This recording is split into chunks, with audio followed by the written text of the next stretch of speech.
37 साल बाद किसी पार्टी को लगातार दूसरी बार बहुमत मिला है और वो है भारतीय जनता पार्टी। योगी आदित्यनाथ का शपथ ग्रहण समारोह लखनऊ के इकाना स्टेडियम में किया गया था। समारोह में पीएम नरेंद्र मोदी, कई केंद्रीय मंत्री और बीजेपी शासित राज्यों के सीएम शामिल हुए।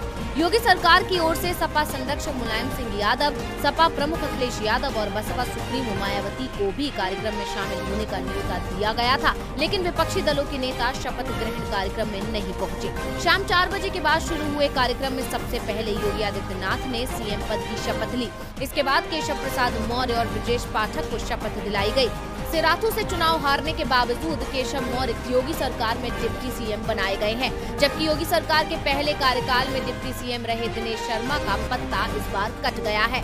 उनकी जगह ब्रजेश पाठक को डिप्टी सीएम बनाया गया है। मुख्यमंत्री और 2 उप मुख्यमंत्री के अलावा आज 50 दिग्गजों को मंत्री पद की शपथ दिलाई गई, जिसमें 12 कैबिनेट मंत्री, 18 स्वतंत्र प्रभार और 20 राज्य मंत्री शामिल हैं। उत्तराखंड की पूर्व राज्यपाल बेबी रानी मौर्य सहित 5 महिलाओं को योगी सरकार में जगह मिली है। बीजेपी के प्रदेश अध्यक्ष स्वतंत्र देव सिंह और पीएम मोदी के करीबी AK शर्मा को भी मंत्री पद दिया गया है। योगी सरकार के पहले कार्यकाल के दौरान पिछले साल AK शर्मा को मंत्री बनाए जाने को लेकर योगी आदित्यनाथ और बीजेपी के केंद्रीय नेतृत्व के बीच टकराव की खबरें भी आई थी। उस समय तो AK शर्मा योगी सरकार में शामिल नहीं हो पाए, लेकिन इस बार उन्हें मौका दिया गया है। बीजेपी की सहयोगी पार्टी अपना दल S के कोटे से आशीष पटेल को कैबिनेट मंत्री बनाया गया है। आशीष पटेल केंद्रीय मंत्री अनुप्रिया पटेल के पति हैं और अपना दल के प्रदेश अध्यक्ष भी हैं। निषाद पार्टी के अध्यक्ष संजय निषाद को भी कैबिनेट मंत्री बनाया गया है, जबकि योगी सरकार के पहले कार्यकाल में मंत्री रहे दिनेश शर्मा, श्रीकांत शर्मा, आशुतोष टंडन सहित करीब 1.5 दर्जन विधायकों को इस बार योगी सरकार में जगह नहीं मिल पाई है। आज के शपथ ग्रहण के बाद अब सरकार में सिर्फ 7 सीटें ही खाली रह गई हैं। ऐसे में जल्द ही मंत्रिमंडल विस्तार की कोई संभावना नहीं है।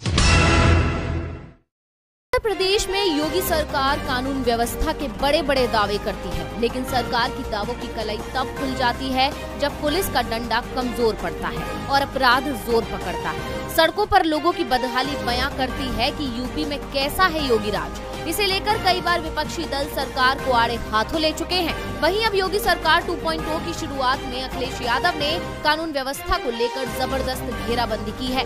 उन्होंने ADJ के वायरल वीडियो को लेकर लिखा कि उत्तर प्रदेश में हो रहे अन्याय के खिलाफ अपर जिला जज श्री मनोज कुमार शुक्ला के मामले का तुरंत न्यायिक संज्ञान लिया जाए। जब न्यायालय से जुड़े व्यक्तियों के साथ ऐसा हो रहा है तो आम जनता के साथ क्या होगा?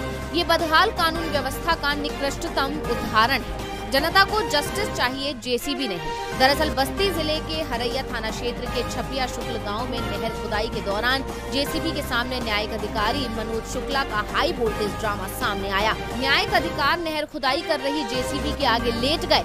घंटों तक ड्रामा चलता रहा। न्यायिक अधिकारी मनोज शुक्ला वर्तमान में जिला सुल्तानपुर में ADJ फर्स्ट के पद पर तैनात है। मनोज शुक्ला पूरी रात जिला प्रशासन की टीम के सामने बिना खाए पिए पड़े रहे। जिला प्रशासन की मिन्नत के बाद भी न्यायिक अधिकारी नहीं पसीजे और अपने जिद पर अड़े रहे।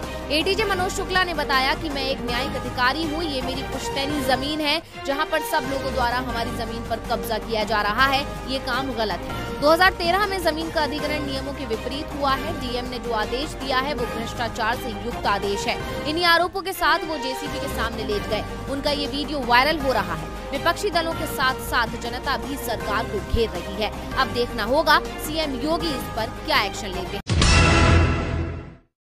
बिहार NDA में भले ही सब कुछ ठीक न हो, लेकिन लखनऊ में आज बीजेपी में खुशी का माहौल था। NDA के तमाम सहयोगी जुटे हुए थे योगी आदित्यनाथ को यूपी का CM दोबारा बनते देखने के लिए। लेकिन बीजेपी की बढ़ती ताकत उसके गठबंधन सहयोगियों की ही मुश्किलें बढ़ाती दिख रही है। दावा किया जा रहा है कि लखनऊ में ही नीतीश कुमार को संदेश दे दिया गया कि बिहार पहुंचते ही NDA गठबंधन का अब तक हिस्सा रहे मुकेश सहनी को मंत्रिमंडल से बाहर का रास्ता दिखा दिया जाए। सहनी के पार्टी VIP के सभी विधायकों को बीजेपी पहले ही अपने पाले में कर चुकी है। इससे ये साफ है कि बिहार में CM भले ही नीतीश कुमार हो, लेकिन उनके मंत्रिमंडल में किस मंत्री की छुट्टी होगी या किसे रखा जाएगा ये बीजेपी ही तय कर रही है। दूसरी ओर नीतीश कुमार और बीजेपी के रिश्तों को लेकर RJD ने भी तंज कसते हुए नीतीश कुमार को 12 साल पुरानी घटना याद दिलाई है। दरअसल 2017 में नीतीश कुमार द्वारा आयोजित एक कार्यक्रम में नरेंद्र मोदी भी पहुंचने वाले थे, लेकिन मोदी से दूरी दिखाने के लिए नीतीश कुमार ने कार्यक्रम भी रद्द कर दिया था। इस कार्यक्रम में सभी नेताओं को रात के भोजन पर बुलाया गया था। आरजेडी ने इस घटना की याद दिलाते हुए नीतीश कुमार से पूछा कि क्या तुम्हें याद है या भूल गए। इसके साथ ही आरजेडी की ओर से दावा किया जा रहा है कि जल्द ही बीजेपी नीतीश कुमार को बिहार के सीएम पद से ही हटा देगी।